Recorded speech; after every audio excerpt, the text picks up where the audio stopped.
France has always known how to make a love story feel like art. Today, we are talking about the best French adult films, the movies that pushed past polite conversation and got real about desire, heartbreak, and the messy business of being human. Grab something comfortable to sit on, because this list gets intimate. Secret Things.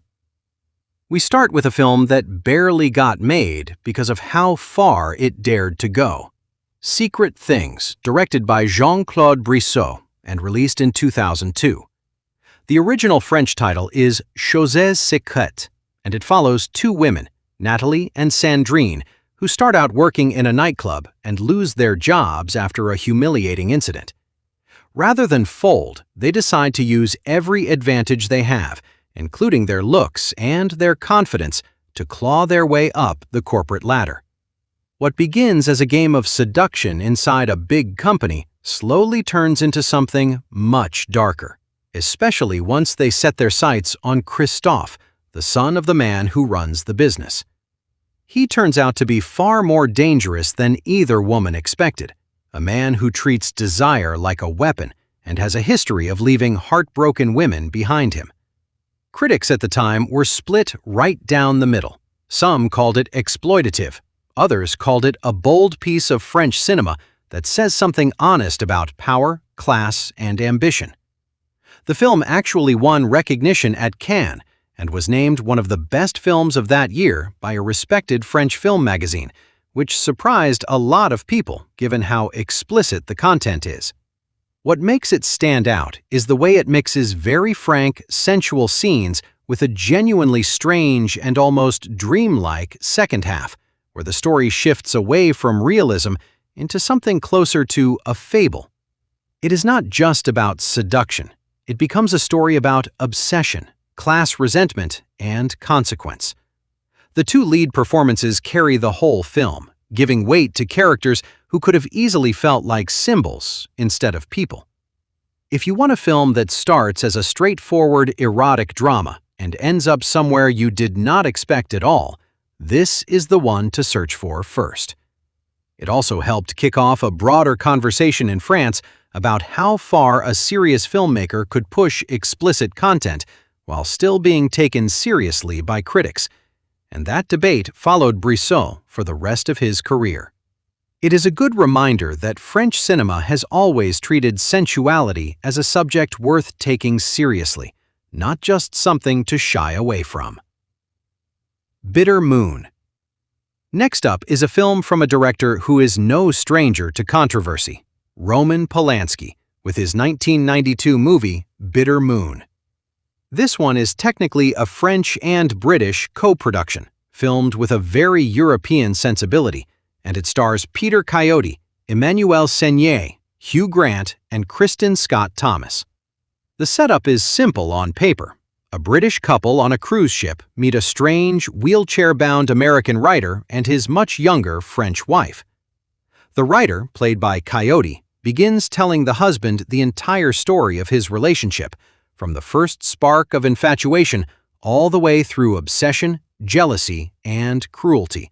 And he does it in installments over the course of the voyage, almost like he is testing how far he can push a total stranger. It is a story within a story, and it gets more uncomfortable the deeper it goes, especially as the calm English couple listening to it start seeing their own marriage reflected back at them in uncomfortable ways. What people remember most about Bitter Moon is how it swings between dark comedy and genuine tragedy without ever settling into one mood for too long. Polanski uses the confined space of the ship to make everything feel claustrophobic, like there is no escaping the story once you start listening, and the tight quarters mirror the trap the two central characters build for themselves. Some viewers find it deeply unsettling. Others find it strangely funny in a very bleak way, and honestly, both reactions are fair.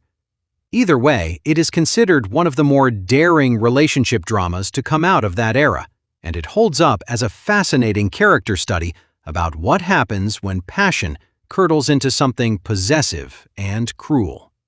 Hugh Grant plays against type here, too, trading his usual charm for a much more repressed and quietly unraveling performance, which surprised audiences who only knew him from lighter romantic comedies at the time. Betty Blue. If there is one film on this list that shaped how an entire generation pictured French romance, it is Betty Blue, directed by Jean-Jacques Benex and released in 1986. The original title is 37 Degrees tout le matin, and it stars Béatrice Dalle in her breakout role alongside Jean-Hugues Anglade. The story follows Zorg, a handyman with quiet artistic ambitions, and Betty, a wild, unpredictable woman he falls for almost instantly after she shows up at the beach shack where he lives and works. Their romance is passionate from the very first scene, full of impulsive decisions and reckless energy. But as the film goes on, cracks start to show in Betty's mental state, and the story shifts from a sun-drenched love story into something much more emotional and heavy. Béatrice Dalle became a star overnight because of how fearless her performance is. She plays Betty as someone who is impossible not to love and impossible to look away from, even as things spiral towards something tragic. The cinematography leans into bright colors and open spaces early on, capturing the freedom of their early relationship, then slowly closes in as the story darkens, which mirrors exactly what is happening to the characters emotionally. Betty Blue earned an Academy Award nomination for Best Foreign Language Film and is still considered one of the defining French romantic dramas of the 80s, often cited by other filmmakers as a visual influence. If you have ever heard someone describe a love story as beautiful and devastating at the same time, there is a good chance they were thinking of this one. Decades later, the film still shows up on lists of the most influential French movies ever made, and Béatrice Dalle's performance is often pointed to as one of the great breakout roles in European cinema history. Damage. Now we move to Damage, a 1992 film directed by Louis Malle, based on the novel by Josephine Hart.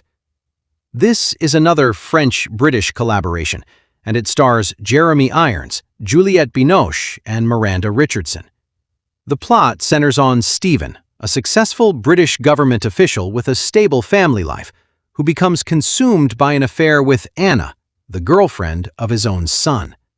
What starts as a secret meeting turns into an all-consuming obsession that Stephen cannot control, even as he watches it threaten to destroy everything he has built, including his relationship with his son and the family he has spent his whole career trying to protect. Jeremy Irons won a BAFTA for his performance, playing a man who seems to know exactly how badly this will end and still cannot stop himself. And Juliette Binoche's portrayal of Anna is often praised for how much restraint and mystery she brings to a character who could have easily become a simple plot device. Louis Malle directs the whole thing with a cold, controlled elegance that makes the emotional chaos underneath feel even more shocking when it finally breaks through. Damage is less about the physical relationship and more about the psychological unraveling that happens when someone lets desire override every ounce of judgment, family loyalty, and common sense. It is a slow burn, but the ending lands with real weight and stays with you long after the credits roll. This is the kind of film people recommend when they want a mature, character-driven drama, rather than something flashy or predictable. Miranda Richardson also earned major praise for her role as the betrayed wife, delivering one of the most devastating single scenes in 90s cinema when the truth finally comes out into the open. Even now, film fans bring up that single moment as one of the sharpest, most heartbreaking scenes in Louis Malle's entire body of work. Desire. Moving into more recent territory, we have Desire, a 2011 film directed by Laurent Bunique. This one takes a different approach compared to the others on this list, following an ensemble of characters in a working-class French neighborhood whose lives all intersect around one woman named Cécile, who becomes a kind of symbol for longing and temptation in the community around her. Rather than focusing on one central couple, Desire jumps between several different perspectives, showing how desire affects people differently depending on their situation, their insecurities, and their relationships with each other. From young men trying to prove themselves to older characters quietly reckoning with disappointment. The backdrop of economic struggle gives the film a grounded, realistic feel that separates it from more polished, glossy romantic dramas. It does not shy away from explicit content, but the film uses it to explore loneliness, class tension, and the gap between what people want and what they actually have in their day-to-day lives. Reviewers have noted that underneath the surface-level story, there is a genuine exploration of how desire and disappointment, love and loneliness all tangle together in ordinary lives that rarely get this kind of attention on screen. It is a raw, sometimes uncomfortable watch, but it rewards patience with a story that feels more honest than glamorous, and it gives a voice to characters who usually sit in the background of French cinema rather than the foreground. Bunique has said in interviews that he wanted to show desire as something that touches everyone in a community, not just the young and conventionally attractive characters that most films tend to focus on. Blue is the warmest color. No list like this would be complete without Blue is the Warmest Color, the 2013 film directed by Abdelatif Kechiche that made headlines around the world after winning the Palme d'Or at Cannes. Starring Léa Seydoux and Adèle Exarchopoulos, the film follows Adèle, a teenager who is still figuring out who she is as she falls in love with Emma, an older art student with blue hair who challenges everything Adèle thought she knew about herself. Their relationship becomes the center of Adèle's entire emotional world, shaping how she sees herself as she grows from a shy teenager into a young woman navigating school, friendships, and her own identity. The film covers years of their relationship, showing the excitement of first love, the comfort of routine, and eventually the pain of growing apart as their differences in ambition and background start to matter more than either of them expected. What made this film such a major talking point was not just its emotional honesty, but also its extremely candid, extended scenes of intimacy, which sparked debate about how far a film should go in the name of authenticity and how those scenes were made. Both lead actresses won a special joint award at Cannes for their performances, which is extremely rare and had never really been done before, and the film is often cited as one of the most emotionally accurate portrayals of first love and heartbreak ever put on screen. Whatever your opinion on the more explicit choices, there is no denying the raw, committed performances at the center of it all. The film is based on a graphic novel called Blue Angel by Julie Marot, and while the book and the movie tell the story differently in some ways, both versions are praised for capturing how overwhelming first love can feel when you are still young enough for it to define you. Emmanuelle. Now for a title that basically defined an entire genre. Emmanuelle, released in 1974 and directed by Just Jakin, starring Sylvia Kristel in the role that made her a household name across Europe.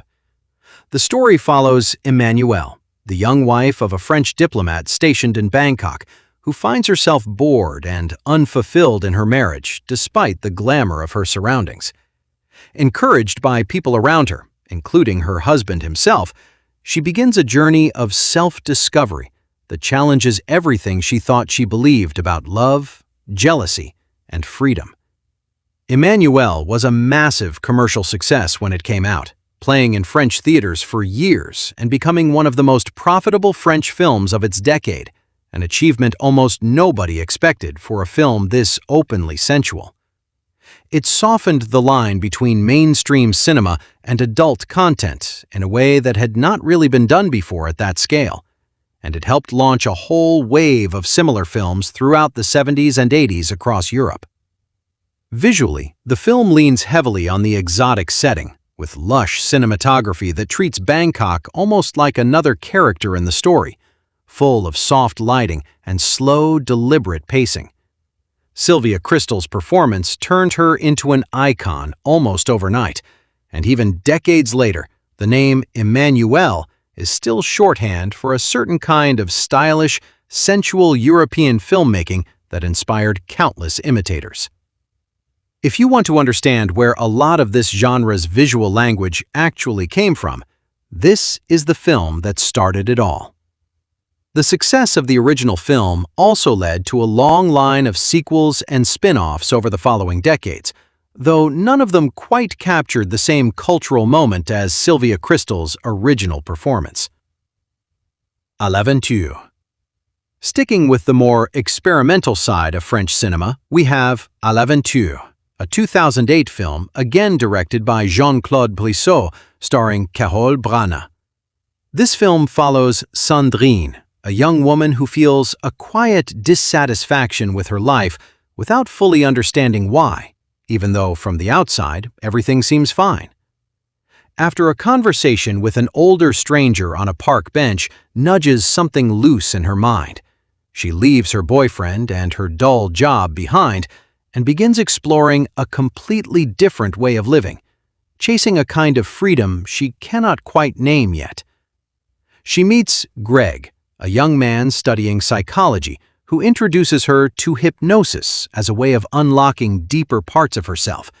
And through him, she meets Sophie, a woman with her own history of sexual exploration, who becomes something of a guide for Sandrine's journey into new territory.